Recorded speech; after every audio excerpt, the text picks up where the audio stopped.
రాష్ట్రంలోని ప్రభుత్వ ఆసుపత్రుల్లో అధునాతన వసతులు కల్పిస్తున్నామని మంత్రి టీజీ భరత్ తెలిపారు. కర్నూలు సర్వజన వైద్యశాలలోని పేయింగ్ బ్లాక్లో ఆధునీకరించిన ఒక సూట్ రూమ్, 3 సాధారణ గదులను ఆయన ప్రారంభించారు.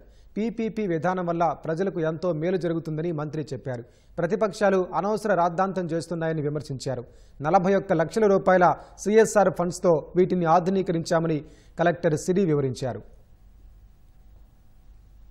జనరల్ హాస్పిటల్లో ఈరోజు ఒక 4 రూమ్స్ పేయింగ్ గెస్ట్ల కోసం, పేయింగ్ పేషెంట్లు వాళ్ళు హూ కెన్ అఫోర్డ్ వాళ్ళ కోసం ఈరోజు రెడీ చేయడం జరిగింది. ఇదే కాకుండా ఇంకా వేరే ప్లేసెస్ వేరియస్ రూమ్స్ ఉన్నాయన్నారు. ఇప్పుడే సూపరింటెండెంట్ గారితో మాట్లాడితే అవి కూడా ఫ్యూచర్లో will work out. Previous government we are doing the best.